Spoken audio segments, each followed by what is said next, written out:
Hello, scholars. This is the professor speaking, and I welcome you to Hi, That's Scary, a podcast that utilizes cannabis to analyze horror cinema. The title of today's lecture is Why is There Starbucks in Inglewood?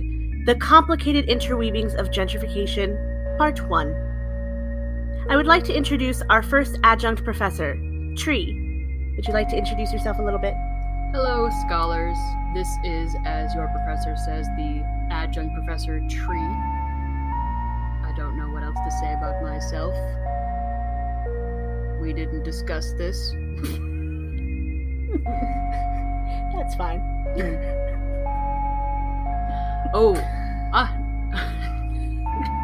I am not typically a smoker. I'm usually on the drinking side of things. But I figured I'd give it a whirl. So the strain used was Crescendo in flower.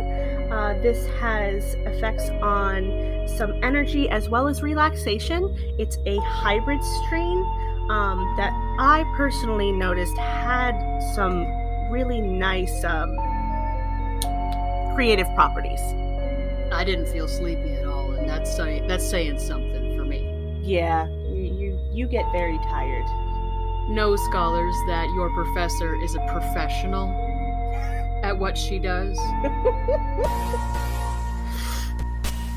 Alrighty, let's get into some brief movie breakdown. So the film stars Brandon Quinton Adams as Fool, Everett McGill as Man, Wendy Robbie as Woman, AJ Langer as Alice, and Ving Rhames as Leroy.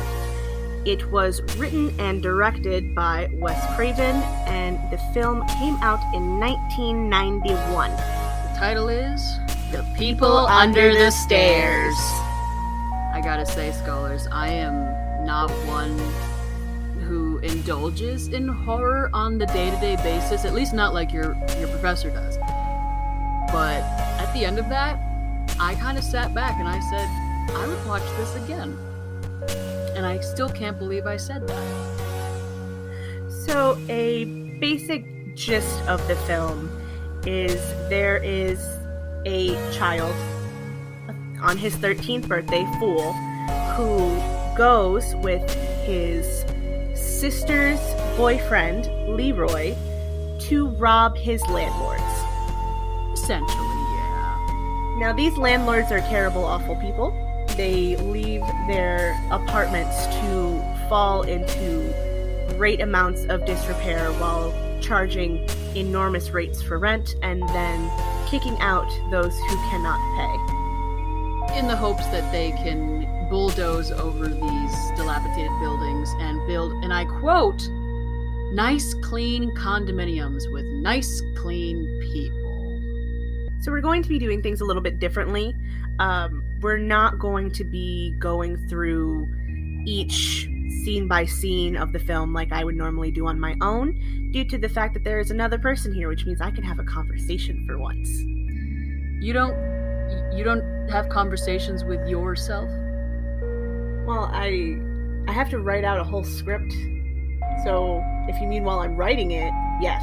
Oh, I thought we were just talking about in general. I'm like, is that weird? I do that all the time. Never mind. Ooh. Oh my god. So, this film is just past its 29th anniversary, correct? Yeah. And the relevancy of it is still just overwhelmingly painful. Yes it is. Yeah. And here's why. Oh no! Gentrification! Our first bullet point of this film will be gentrification. So, as a white, how do you define gentrification?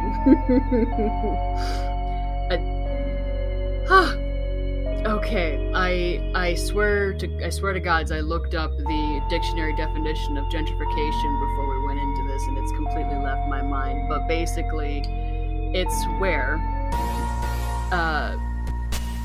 a certain set of folks move into a neighborhood, and when I say certain set of folks, usually poor white people move into a poorer neighborhood because they can no longer afford the rent where they used to live.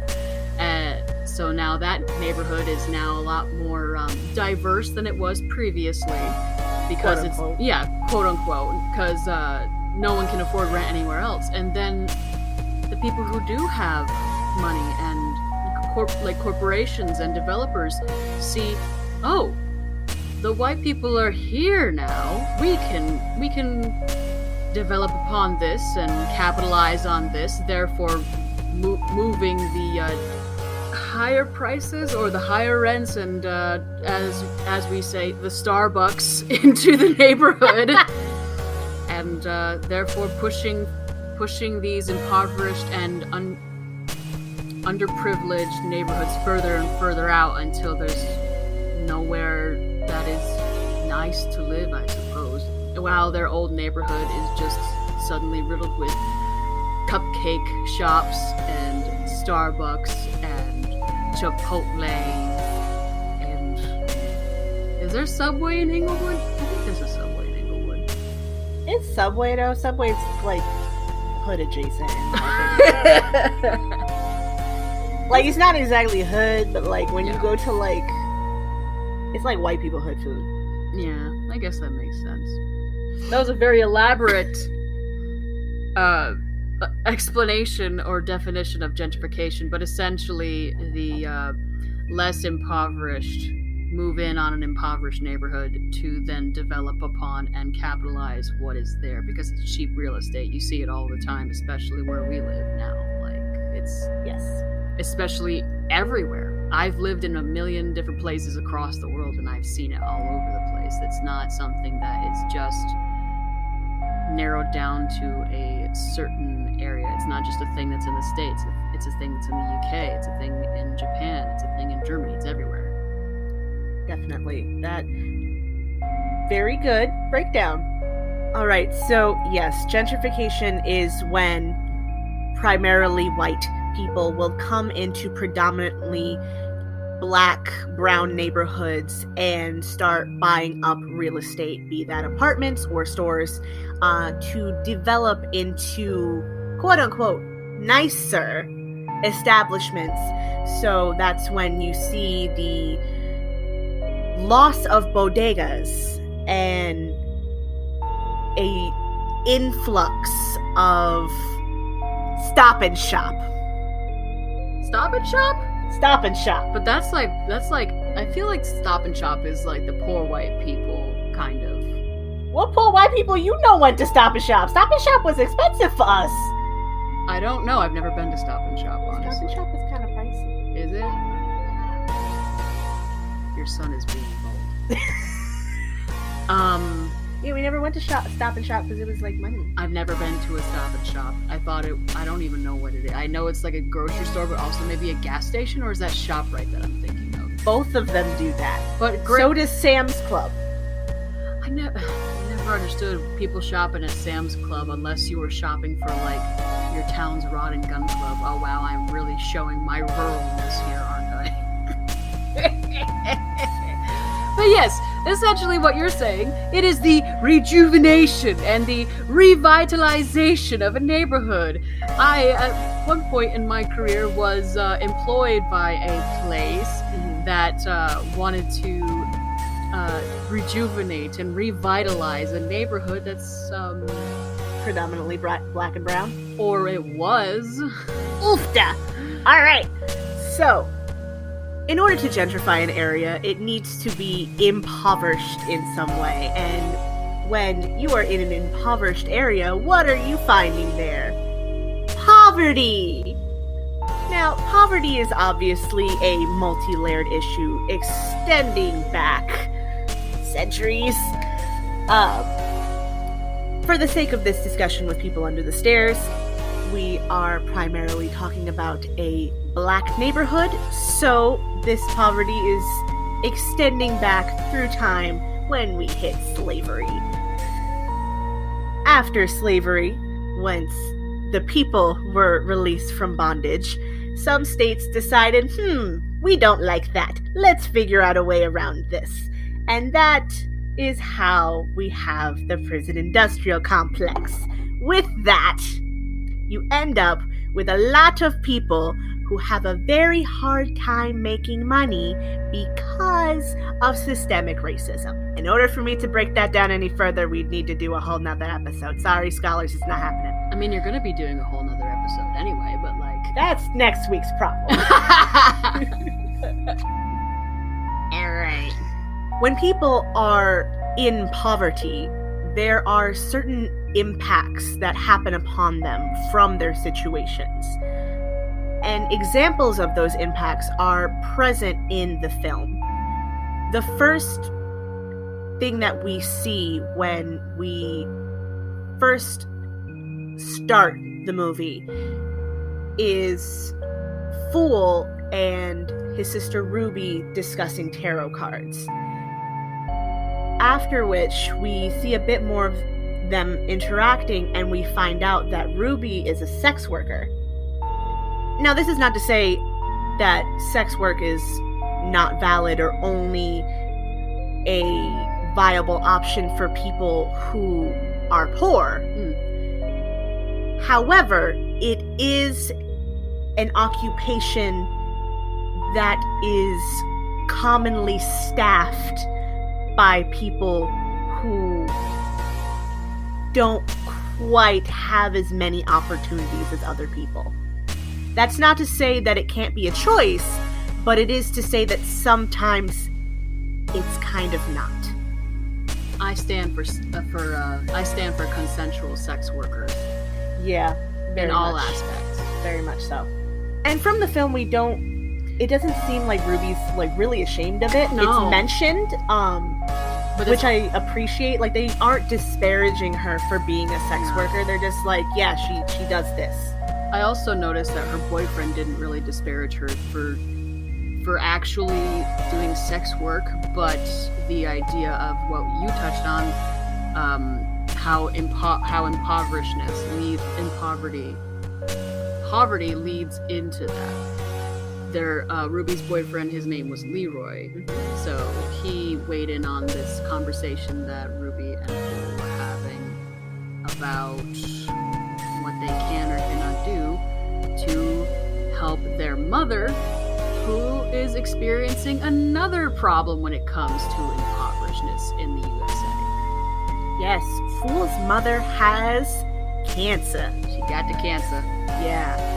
So, because they are poor, and especially because this is 1991, and the United States healthcare system is garbage, Fool's mother is dying. Even though there is an operation that could likely save her, they can't afford it.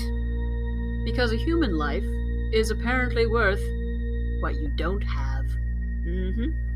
While Fool and Ruby are discussing their mother's cancer and the potential operation she would need, Leroy takes the time to explain things to Fool, who is a child. And this is where we come to the duality of Leroy as a character. Because Leroy, he's a dick. He's a fucking asshole. He's such an asshole. But the sad thing is, he's an asshole. That is right. Yep. Everything he says is correct. The way he says it is harsh and abrasive. When he speaks and when he's explaining things to Fool, he is letting Fool know that because they don't have money, they can't pay for Fool's mother's operation. They can't pay rent, so they're going to be evicted. They have to figure out what they need to do to survive. Which is why Leroy proposes that Fool help him break into the landlord's house. The Robeson's house. Ruby objects to this, and Leroy shuts her down very harshly. Against the fridge. Yeah. But he doesn't hit her. No. It's almost like he's trying to shake some sense into her. Yeah. Which, like, you don't do that, but... No. considering who he is as a character, the action makes sense. I don't condone it, but I understand why it happened. Yeah, it's more so an action of a desperate man. But, like, he also, this job he had planned for, he cut them in on it. He didn't have to do that, but also it's possible that he cut him in on it because he wouldn't have been able to, he felt like maybe he would have been able to do it without Fool, who is a 13-year-old non-suspect kid. Well, that, and also he did suspect Spencer of trying to cut them out later on. Spencer is one of the people that works with them trying to break into the house. He dies. He's not important. He dies. He has the most confusing death out of everybody, though. Yeah, he like gets scared to death. Once again, his hair turns white. He's got a bad wig. It's a whole thing. Yeah. So he thinks that Spencer is going to double cross them. So he probably had that thought beforehand. So who else would he be able to bring on there that he could trust not to fuck him over? Fool. And he's essentially in a way, sort of a father figure to Fool at that point. So he knows that Fool, despite having his fears and such, does trust him. Mm-hmm. Wasn't there a point where Leroy says that Spencer's trying to fuck us over or something like that, and Fool goes, he's trying to fuck me over, and then Fool says he's fucking me over too. Let's go get him or something like that. And I was like, oh, it's like a team effort here. Yeah. He like stood up for Leroy. Mm-hmm. Fool was very willing to like go to bat for this, especially because, no, this is my money too, we're a team. Yep. Once they're in the house too, the way that they interact with each other is really interesting. Because at first Leroy gets really kind of hostile because of the obvious tension in the situation. His alarm bells is going off because he's not stupid. This is a big ass creepy house. They just managed to barely get past the gigantic Rottweiler that was sitting in wait for them as they busted into the kitchen, only barely managing to lock the Rottweiler on the porch while they barricade themselves in the kitchen, all due to Fool's quick thinking. Yep. So tensions is high. Yes. And that is fresh after, because Leroy got bitten on the arm. He got bitten twice in the same spot in his arm. Twice. At two separate points. On two separate occasions. So when they get in, they end up separating all of that. Leroy goes upstairs because they hear a noise and he thinks that Spencer's up there trying to, I don't know, do Spencer things, dressed up as some guy checking the gas while the man and the woman, or mommy and daddy, the Robesons, the landlords, leave the house. Her eyebrows bother me so much just thinking of it right now. Yeah, her eyebrows are terrible. They're different each time she's in a shot. Anyway. Eventually, Fool and Leroy meet back up after Fool found Spencer dead. Downstairs in the basement. Fool originally thinks Leroy is dead and he's freaking out because Leroy's just laying on the ground. He's got his head in a goddamn air duct and he's just laying there dead still. Yeah, and didn't he say, like, laying down don't mean dead? He did say something like that. Laying down don't mean dead. Of course, this is, and it's, granted, his tensions are high. Not just only he's seen Spencer dead, he's seen the actual people under the stairs. Big black eyes, pale faces, gnashy teeth reaching through this pallet pallet wall? Yeah, this cage that's made from a bunch of pallets or something like that, just like the inside of a barn if you're trying to separate cattle. Literally, it's like a barn down there with flashlights and grabbing for the body of Spencer and trying to eat him in front of his kid. So naturally, his tensions are high, and these alarm bells are going off. He said in the beginning, he's like, I ain't stupid, but he went down there anyway because he thought of Leroy antagonizing him. The Robesons come home. Man and woman come home. They don't have names. They're just called man and woman for some reason. I think she referred to him as Eldon at one point later on in the film. I did make note of that, but man and woman. They call each other mommy and daddy. And they're also brother and sister. Yeah, that's a thing. It gets worse. You laughing, but I'm not smiling. I'm serious. It does. It's so bad. So they get home. Mm-hmm. They get the dog in. Mm-hmm. Which bites Leroy. Again. That's the second time. In the same spot. Same exact spot. Yep. They run upstairs? The front door is electrified. Oh, yeah. Fool is a genius because he had already gotten shocked by the front door. Uh-huh. While the dog is clamped onto Leroy, Fool grabs Leroy and then touches the doorknob to shock all three of them to get the dog off. Balls. Fucking balls. Yeah. Like, he could have died. They could have died. That's legit because, like, I've been bitten by a number of horse fences and, like, electrified fences and things like that, but never, like, you could see the static electricity all around the outside of their body. I don't think I've been shocked at that point, but I'm surprised that we weren't seeing their skeletons or something like that. Then they go upstairs. Leroy does that shitty thing where he hides in the closet and tells Fool that there isn't room. Go find your own. Fool goes to the end of the hallway, hides around like a corner, and that's when we see Roach.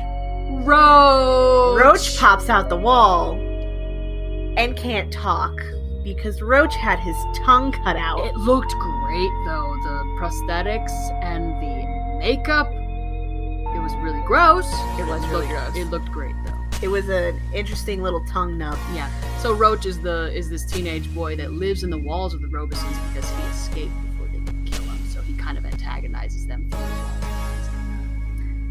Roach is able to recognize that man and woman. I'm not calling them mommy and daddy. I can't do it. I was about to and I can't fucking do it. It feels gross. Just saying it just now made me want to vomit. No, I hated it. Roach can recognize that man and woman are on a rampage and does try to help Leroy, but he can't talk. So Leroy just gets freaked out at this random white kid jumping out the wall, which, like, I would too. Yeah, understandable. Runs out of the closet and promptly gets shot by man. Gets blown to Kingdom Come. He does call out to Fool to warn him, though. To run. His last words were telling Fool to run. Run, Fool, run. Which, like, ow, that hurts. Yeah, I was like, damn. Ouch. Ow. Then his body somehow goes, like, down the hallway and down the stairs? I think he was shot more than once, so he was, like, staggering back, and then he went over the side of the railing. Yeah. No, he fell down the stairs. He fell down the stairs because his body landed at woman's feet, and she started dancing and like, praising man, and they started dancing around the dead body of Leroy. Yes! You got him! And I was like, alright. Yes. Cartoonish, evil versions of Nancy and Ronald Reagan. Yes. Now that Leroy is dead, R.I.P., you were kind of a dick, but we still kind of like you. Yeah. We get to really talking about man and woman. And with that, we must discuss abuse of power. Man and woman are the powerful entities of the movie. They are landlords, they own property, they are white. They have a history of selling cheap coffins for expensive prices. At least their family does. And apparently their strange dynamic, relationship-wise, is a family thing. Yeah, so when we mention the incest thing, which we will be touching on more next time, thank God. There's so much to talk about. There's so much. They have this relationship where they are brother and sister, but they refer to each other as mommy and daddy, and have this kind of sexual thing going throughout the entire film with not just each other, but like the environment around them, as well as all the children that they're keeping hostage and also trying to hunt and kill. Can I say it? Can I please say it? Yes. But why the gimp suit? But why? If you want to know why the gimp suit, please tune in next week. Yeah. Can't wait to launder that load.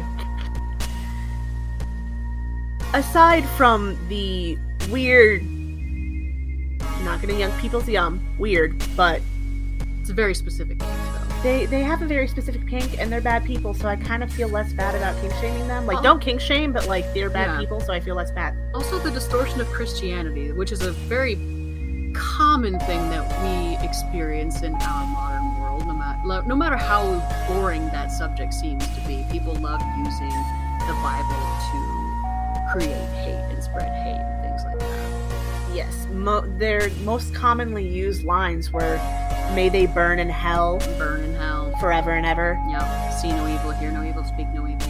Yes, so they use scripture and distort it in ways to serve their own needs. So anyone that they don't like or wrongs them, and by wrongs them, that could be anything, be it speaking against them or merely existing, should burn in hell, according to them. And when that comes up, generally they are discussing black people because they're racist. Yep. And then we forgot to even put this in our notes at first, this next part. yes, we did. But you can't have Christianity without cannibalism. But they're not eating Jesus. Listen. Isn't that a Catholic thing? Yeah, but Catholics are Christians. Oh, yeah, you're right. All Catholics are Christians, but not all Christians are Catholic. Got it. Yes.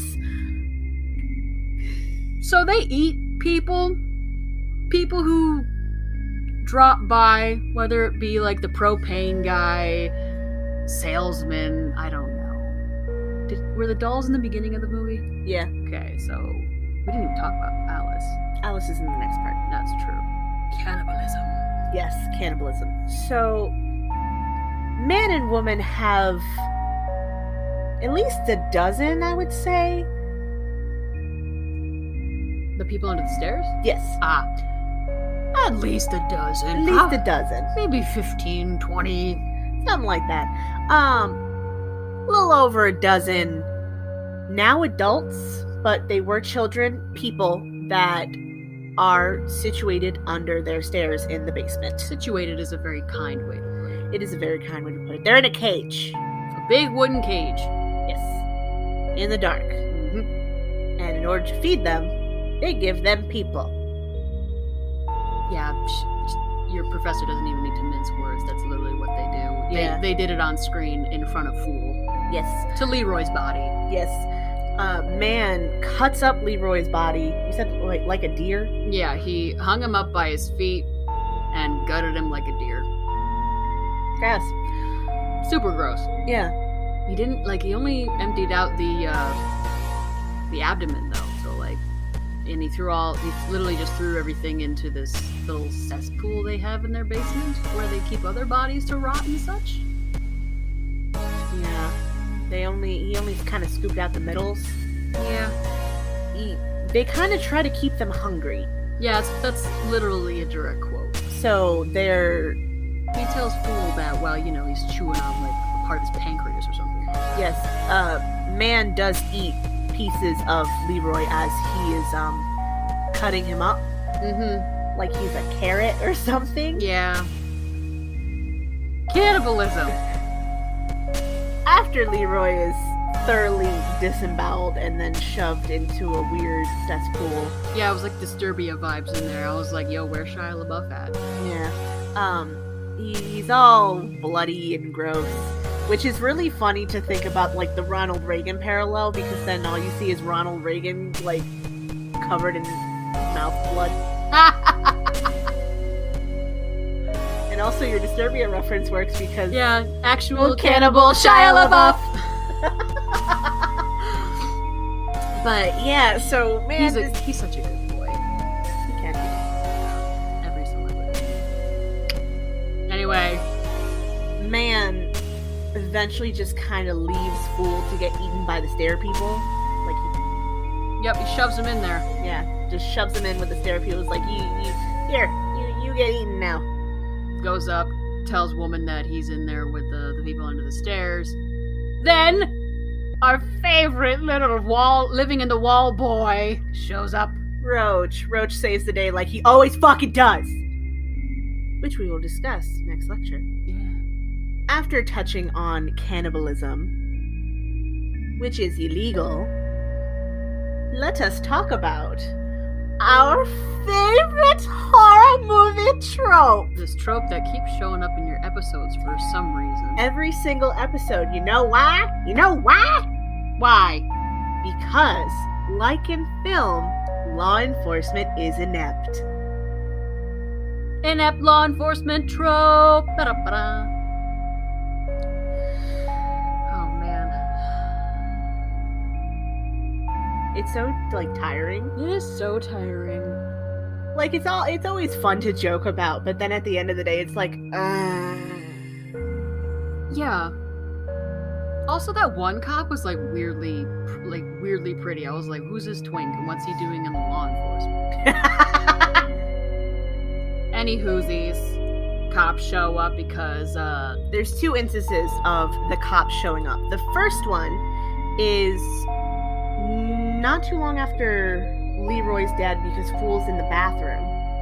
Looking down and trying to get the police's attention.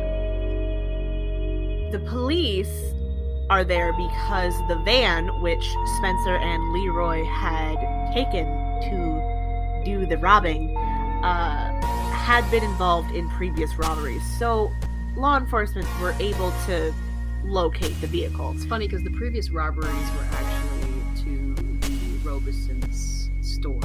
Yeah. Sorry, go ahead. Yeah. No, that is a good observation. Because I remember I was like, oh, the liquor store. Oh, wait, isn't that? Yep. That was there. Because he complained about it in front of the roaring fire while he was eating his dinner, which I'm now assuming was dead humans. Probably people, yeah. So they find the van, and the Robesons tell them that they had been broken into, but they managed to convince them to not search the house and also not take the van. The van is just left there because the people are gone. And so law enforcement's like, well, they not here, so we just gonna leave this giant bit of evidence right there. Yep. Not go inside and check that these people aren't harboring fugitives. She didn't even try that hard. She just said, oh, we already looked in the house, even checked under the beds. And that was the convincing line. Yep, and you know why. Because they white. And the law enforcement is inept.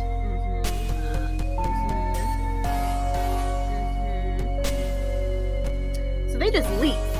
They just let them go on with their day and leave. Yep, they fucking did. Yes, they did. The second time we see inept law enforcement is near the end of the film, after Fool has been able to escape the house, which was a task. Fool decides to go back because no man left behind. And before going back, he calls the police to report what the man and woman have been doing, harboring children under the stairs and horrifically abusing them. Did he give that exact, though, because... It's probably not the in the basement thing, but they're holding kids hostage and abusing them, probably. Enough to... He said child endangerment? He said enough. There was a lot of police there. There was, 7, I think? Yeah. 5 to 7? Something like that. More than 2. Several. So he said something to get them there, but because man and woman had anticipated this, everything's cleaned up. And so the house looks a bit nicer. The entryway to the basement is covered over with a fake wall. Alice is being hidden, and they say that her room was for a dead kid. Yeah, super fucking unsettling. Very unsettling. And the cops are just chill, oh, I'm so sorry about this, and they... Thanks for the coffee. Yeah, they And the cookies. don't do anything. They don't do anything. They stand around, they peruse a little bit. They compliment man on his furniture choices. They let man and woman be alone in the house. Because there's that part where man opens up like a bit of the... Oh yeah, the weapons cranny. Yeah, the weapons cranny, and he's by himself. Like, why is he allowed to go around in this house by himself when you're trying to see if they're hiding children that horrifically abusive? I don't understand. He literally goes around the corner, he crouches down, he's got his fucking bridles, his like leather bridles in his hand or whatever from his goddamn Why the Gimp suit. And he opens up this little nook behind one of the panels on the wall of these maybe 20-foot tall wall ceiling kind of dealies. And is this guy fucking Rambo? Like, what the hell is up with all of the artillery in there? He has a lot of guns. Like, a lot of high-powered weaponry, which this is LA in 1991, so, like, it makes sense. But I swear to God, I saw the same exact gun in, like, Rambo 2 or 3 or something like that, where he's got it where he's got, like, the magazine wrapped around his arm, and he's just, like, shooting it into the air. This is a goddamn enormous gun. Yeah, but also, this is white people living in LA in 1991. I'm not that surprised. Yeah. You're right. Yeah. White people suck. Yeah. Say that to me. I mean it. Yeah, definitely. It is historically, modernly. Just look at the memes. You don't even need to look into history. Just look at the memes. Yeah. Look at the news.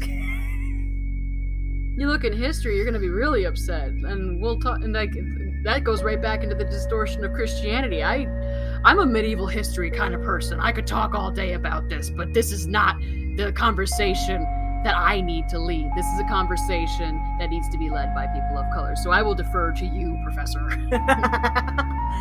Basically, yeah. Man and woman are just this perfect embodiment of all of the bad things that people of color have seen exhibited in white people behavior. Yep. I think that was the best way to put that. That is the best, gentlest way to put it, because I know that this is some heavy material. This is a heavy movie. It's got a lot of themes to deal with, and I'm sure there's always going to be at least one white person who's going to be butthurt about it. Yeah. Why you being mean to white people? I'm just like... I remember the only comment I got on the Michael Myers video. Oh, that was so cute. It was hilarious. Wow. Man and woman are presented in the cleanest yet full of the skeletons in the closet kind of way. It's like the poster, the subterfuge that is surrounding this image, this idealism of white culture, which, what is that? When you look into it, like I just said, history, the news. I really like the way that they're being described as like Ronald and Nancy Reagan, because there is the obvious parallel. And the thing is, like, what did they call it? Like a perverted distortion or something like that? Perversion of something like that. Perversion of Nancy and Ronald Reagan. Meanwhile, all of what they're doing is just behaviors that were actually present in Ronald and Nancy Reagan, just dialed back enough for this man to become president. I'm gonna get the Reagan haters, and I don't care. Reagan was a bad president. I feel like that maybe sometimes can come with a job, because, you know, there is somebody who is currently president who also can draw some parallels from man and woman, because, you know, they too keep children in cages. Ha-cha-cha! But that's all we have for you today, scholars. Tune in next week for Why Is There Starbucks in Inglewood? The Complicated Interweavings of Gentrification, Part 2. Until then, stay scary.